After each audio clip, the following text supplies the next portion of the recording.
Good morning and welcome to Chapter 11 of Child Psychology. I hope you're enjoying this class as much as I am. This is a week we're talking about physical development again.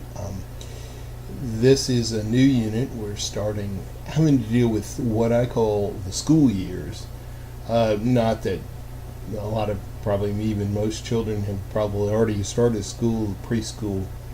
But we call this the school years really because this is where we as people start to become as institutionalized or socialized by most of us by being outer schooled, sent away to school. So this is the context of our development. Most of our development happens around being in school, school issues. Consequently, we're going to see less and less. At this point, we're going to see less and less that we could say is attributed to the family, parents, siblings, and more that we would say are attributed to either teachers, administration, or peers and friends as far as what is going on in development. So these are the issues. Just real quick, I want to go through some issues that you're going to see in this particular chapter on physical or biological development. First of all, I think you have to consider that once children are sort of past the 5 to 6 year old mark, that we're going to see a real fall off in the number of diseases and children dying or being sick because of a lot of the issues that we would say is attributable to their size and vulnerability. If you can get to 6 years old, that's where you'll see that real taper off there as far as the lack of health around the world. So consequently, we're going to see in the physical development here a lot less of that kind of stuff and more.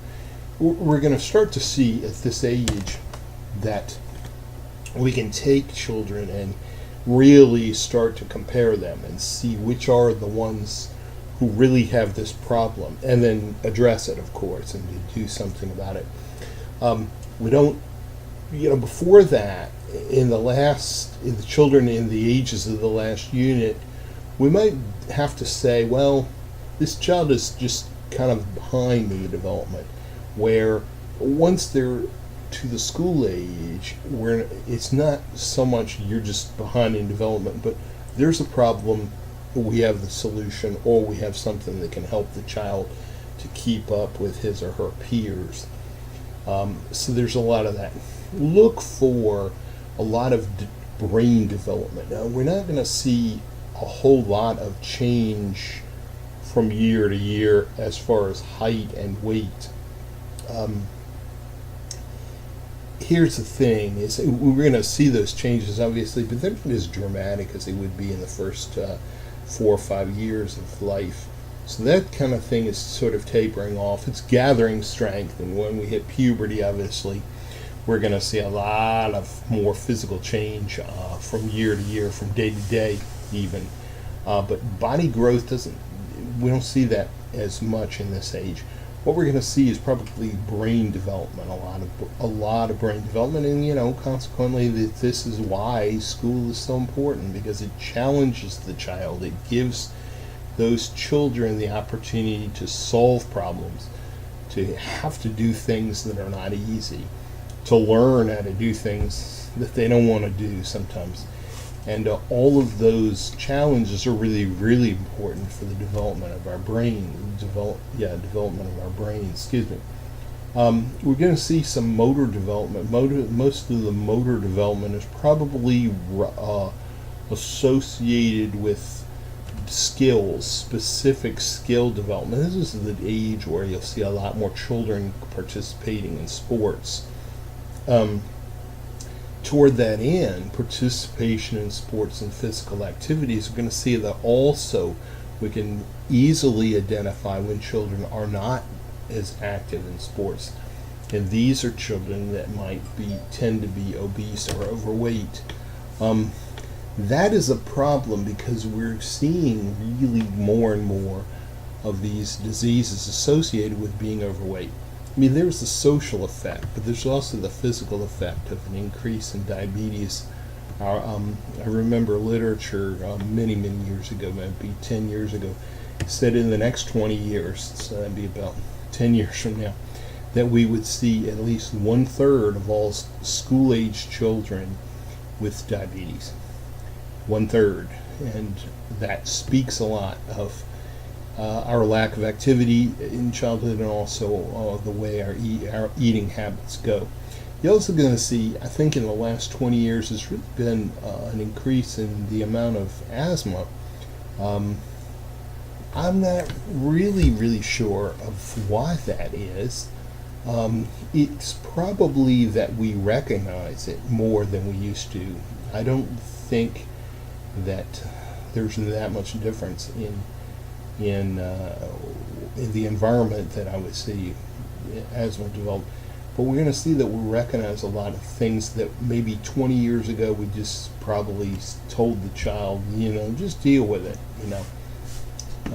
And now we medicate children for conditions that when I was a little kid, 40 years ago, 50 years ago, 40 years ago, that the doctor would just say, you'll grow out of it, or snap out of it, or you just need to learn, do whatever, We're also going to see in this unit, you're also going to interact with the consideration of different kinds of learning disabilities. Like I said, this being school age, we're seeing these are the challenges that are facing children at this point in their lives, or a lot of these cognitive abilities and disabilities. So we'll be able to recognize in school-age children what they're really good at. You'll also be able to recognize what they're not so good at, and probably there are different processes that we can offer to parents of children this age, through which those children can keep up and not fall behind and learn what they need to learn. It might require some extra work, but it's possible, it's doable. We understand that. So you're going to read about things like dyslexia, which is an inability to decode while we're reading, or dysgraphia, where there's an inability, or maybe the disability is with putting the words together in writing. Dyscalculia, which is which is the inability to understand calculations mathematically.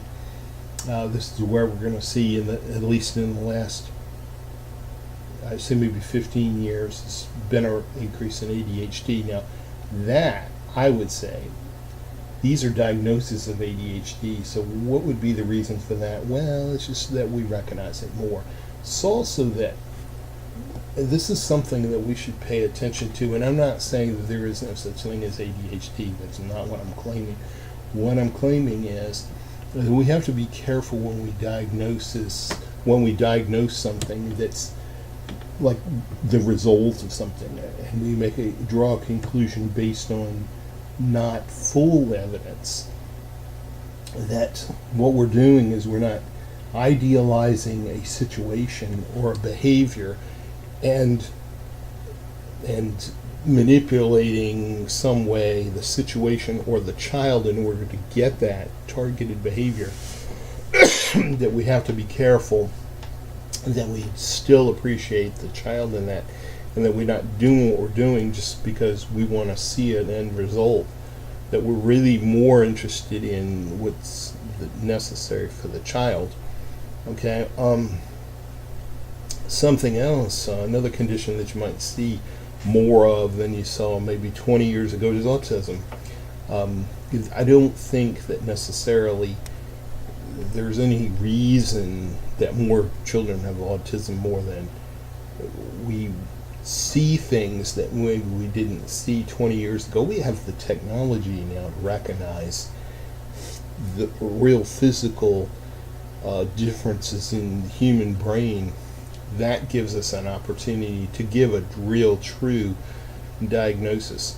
And then consequently, there's also less, maybe a little less stigma, or maybe we're trying to get a little less stigma for these kinds of diagnoses, so that if 20 years ago somebody said, well, your child has this condition, you go, oh my God.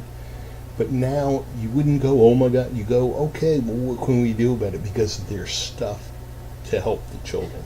And I mean, that's really the bottom line for all of this. Anyway, well, I just hope you have a great week, and I will see you for chapter 12, and take care of yourselves.